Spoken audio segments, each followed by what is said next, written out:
Hi friends, welcome back to Moni's Spicy Kitchen. இன்னைக்கு நாம என்ன ரெசிபி பார்க்க போறோம் அப்படினா ரொம்ப டேஸ்டியான பால் கேக். இது வந்து கோதுமை மாவு வச்சு நம்ம ரெடி பண்ணிருக்கோம். ரொம்ப சிம்பிளா சட்டுன்னு குறைவான நேரத்துல வந்து நம்ம ரெடி பண்ணி முடிச்சிடலாம். டேஸ்ட் வைஸ் பாத்தீங்க அப்படினா ரொம்ப யம்மியா டேஸ்டியா இருக்கும். இது நம்ம ஃபெஸ்டிவல் காலங்கள்ல எல்லாம் கண்டிப்பா செய்யலாம். அது மட்டும் இல்லாம இப்பவாச்சும் உங்களுக்கு ஸ்வீட் கிரேவிங்ஸ் அந்த மாதிரி இருந்துச்சு அப்படினாலும் நீங்க கண்டிப்பா இத ட்ரை பண்ணலாம். இதோட டேஸ்ட் அப்படின்னு பாத்தீங்கன்னா குலாப் ஜாமுனும் கொஞ்சமா கேக் இந்த மாதிரி ரெண்டு மிக்சிங்ல ஒரு டேஸ்டா இருக்கும். ரொம்ப டேஸ்டியா இருக்கும். சோ கண்டிப்பா நீங்க வந்து ட்ரை பண்ணுங்க.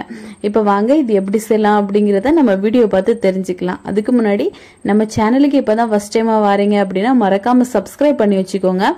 அப்படியே பக்கத்துல இருக்கக்கூடிய பெல் பட்டனை பிரஸ் பண்ணுங்க. அப்பதான் நான் போடக்கூடிய நியூ வீடியோஸ் உங்களுக்கு நோட்டிபிகேஷன் வரும். மறக்காம லைக் பண்ணுங்க, ஷேர் பண்ணுங்க. இப்ப வாங்க வீடியோக்குள்ள போலாம். இதுக்காக ஒரு பவுல் எடுத்துட்டு இதுல சரியா ஒரு கோழி முட்டை. இந்த முட்டை பாத்தீங்கன்னா ரூம் டெம்பரேச்சர்ல தான் இருக்கணும். இதை அப்படியே உடைச்சு நம்ம வந்து இந்த பவுல்ல சேர்த்துடலாம். சேர்த்துட்டு இது கூட பாத்தீங்கன்னா ஒரு 2 டேபிள் ஸ்பூன் அளவுக்கு நம்ம வந்து நெய் சேர்க்கணும். நெய்க்கு பதிலா நீங்க பட்டர் கூட சேர்த்துக்கலாம். நான் வந்து 2 டேபிள் ஸ்பூன் அளவுக்கு நெய் வந்து சேர்த்திருக்கேன். சேர்த்துட்டு இது இந்த ரெண்டுத்தையுமே பாத்தீங்கன்னா நல்லா இந்த மாதிரி பீட் பண்ணி எடுங்க. இந்த நெய்யும் அப்புறமா இந்த முட்டையும் பாத்தீங்கன்னா நல்லா மிக்ஸ் ஆகணும். அது வரைக்கும் நல்லா பீட் பண்ணி எடுங்க. இந்த டைம்ல உங்களுக்கு தேவைப்பட்டுச்சு அப்படின்னா நீங்க வந்து வெனிலா எசன்ஸ் கூட சேர்த்துக்கலாம். முட்டையோட வாசனை வந்து தெரியாம இருக்கும். நம்ம நெய் சேர்த்திருக்கனால ஆல்ரெடி தெரியாது.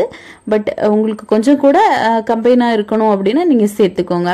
இப்ப இதுல சரியா 1 கப் அளவுக்கு கோதுமை மாவு சேர்த்திருக்கேன். இது கூடவே 1/2 டேபிள் ஸ்பூன் அளவுக்கு பேக்கிங் சோடா, அப்ப சோடா இருக்குல்ல அதுதான். அப்புறமா ஒரு பிஞ்ச் அளவுக்கு உப்பு சேர்த்திருக்கேன். சேர்த்துட்டு இப்ப லேசா இந்த மாதிரி கலந்து விடுங்க. கலந்து விட்டதுக்கு அப்புறமா இதுல கொஞ்சமா ஒரு 1/2 டேபிள் ஸ்பூன் அளவுக்கு ஏலக்காய் பவுடர் வந்து சேர்க்கணும். சேர்த்துட்டு நம்ம நல்லா மிக்ஸ் பண்ணி எடுத்துக்கலாம்.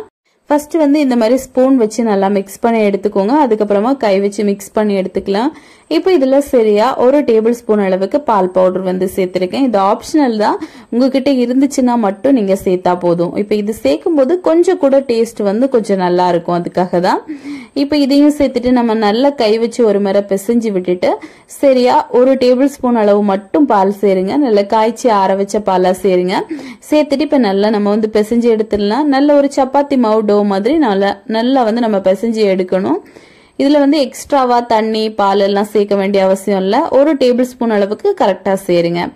சேர்த்துட்டு இப்ப இந்த மாவை கவுண்டர் டாப்ல போட்டுட்டு நல்லா வந்து நம்ம தேய்ச்சி எடுக்க போறோம்.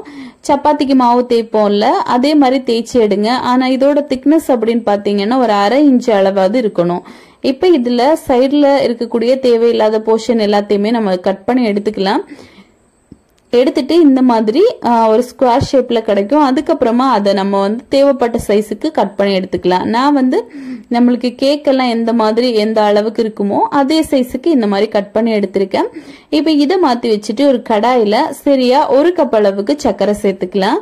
இது கூடவே 3/4 கப் அளவுக்கு தண்ணி சேர்க்கணும். இது வந்து பாகு நம்ம ரெடி பண்ண போறோம். அதுக்காக தான் தண்ணி சேர்த்துட்டு இதுல வந்து ஒரு பிஞ்ச் அளவுக்கு சாஃப்ரான் சேர்க்க போறேன். இது கலருக்காக. இது உங்ககிட்ட இல்ல அப்படின்னா ஒரு துளி அளவுக்கு நீங்க வந்து ஃபுட் கலர் சேர்த்துக்கலாம், எல்லோ ஃபுட் கலர். அதுவும் இல்ல அப்படின்னா ஆப்ஷனல் தான், அப்படியே விட்டுருங்க. இதுல பாகு மட்டும் நம்ம காய்ச்சி எடுத்தா போதும். இப்போ நல்லா ஹை ஃப்ளேம்ல வச்சே காய்ச்சிக்கோங்க. அப்ப சீக்கிரமா வேலை முடியும். இப்ப இதை வந்து இந்த மாதிரி நல்லா நம்ம கொதிக்க விட்டுடலாம். இதோட பக்குவம் அப்படின்னு பாத்தீங்கன்னா நல்லா பாகு பதம் எல்லாம் போயிடக்கூடாது. 2 விரல்ல நீங்க எடுத்து பார்க்கும்போது நல்லா பிசுன்னு ஒட்டணும். அதுதான் இதோட சரியான பதம். 2 கையில இந்த மாதிரி எடுத்து பாருங்க. அப்போ உங்களுக்கு நல்லாவே தெரியும். லேசா இந்த மாதிரி பிசுன்னு ஒட்டுற மாதிரி இருக்கும். இப்ப நம்ம ஸ்டவ் ஆஃப் பண்ணிட்டு இதை அப்படியே தனியா எடுத்து நம்ம மாத்தி வச்சிடலாம்.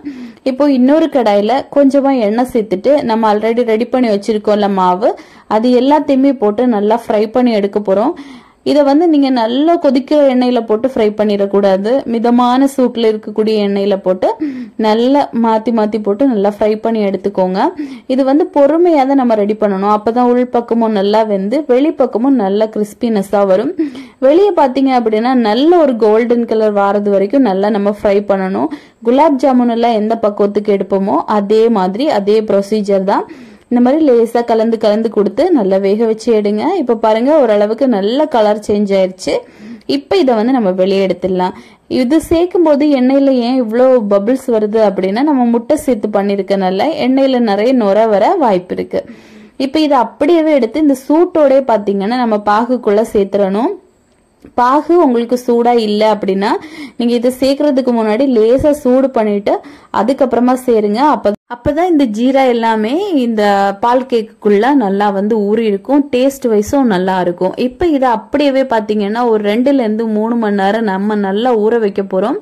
லேசா மூடி போட்டு அப்படியே விட்டுருங்க. இது நல்லா ஊறணும். எந்த அளவுக்கு உள்ள ஊறி வருதோ அந்த அளவுக்கு நல்ல ஜூஸியா டேஸ்டியா இருக்கும். இப்ப இது வந்து அப்படியே ஊறட்டும். ஒரு 1 ஹவர் கழிச்சு நீங்க ஒரு பக்கம் ஊறிட்டு இருக்கு அப்படின்னா ஒரு 1 ஹவர் கழிச்சு இதை திருப்பி போடுங்க. அப்ப இன்னொரு பக்கமும் நல்லா ஊறும். மொத்தமா ஒரு 2ல இருந்து 3 மணி நேரம் நல்லா நம்ம வந்து ஊற விட்டுலாம். இப்ப இது வந்து ஒரு பக்கம் ஊறிட்டு இருக்கட்டும். ஓகே, இப்ப பாத்தீங்கன்னா சரியா 3 மணி நேரம் ஆயிருக்கு. நல்லா ஊறி வந்திருக்கு. நல்லா சூப்பரா ஜூஸியா ரெடி ஆயிருச்சு. பாருங்க, பாகு மொத்தமா ஒரு 3/4 வாசி கம்ப்ளீட்டா ஊறி எடுத்துருச்சு. இப்ப நம்ம வந்து இது அப்படியே எடுத்துடலாம். அவ்வளவுதான், நம்மளோட சுவையான டேஸ்டியான ரொம்ப ரொம்ப ஜூஸியான பால் கேக் வந்து ரெடி ஆயிருச்சு. அவ்வளவுதாங்க. பாருங்க எவ்வளவு சூப்பரா ரெடி ஆயிருக்குன்னு. இது ஈஸியா நம்ம ரெடி பண்ணி முடிச்சிடலாம். ரொம்ப ரொம்ப டேஸ்டியா இருக்கும். ஓகே, இப்ப நான் இதை கட் பண்ணி காமிக்கிறேன். பாருங்க எவ்வளவு ஜூஸியா இருக்குன்னு. இதுக்கு மேலாப்புல நீங்க சர்வ் பண்ணும்போது கொஞ்சமா ஜீரா மட்டும் விட்டு சர்வ் பண்ணுங்க. அப்ப வந்து சாப்பிட இன்னும் நல்லா இருக்கும். பாருங்க உள்ள எந்த அளவுக்கு ஊறி இருக்குன்னு. இவ்வளவுக்கு நல்ல ஜூஸியான ஒரு பால் கேக். இது கண்டிப்பா நீங்களும் உங்க வீட்டுல ட்ரை பண்ணலாம். ட்ரை பண்ணி பார்த்துட்டு எப்படி வந்துச்சு அப்படிங்கறத மறக்காம கமெண்ட் பண்ணுங்க. இந்த வீடியோ உங்களுக்கு ரொம்ப பிடிச்சிருக்கு அப்படின்னா உங்க ஃப்ரெண்ட்ஸ் அண்ட் ஃபேமிலிக்கு ஷேர் பண்ணுங்க. நெக்ஸ்ட் இன்னொரு வீடியோவில் உங்களை சந்திக்கும் வரை டேக் கேர், பை பாய்.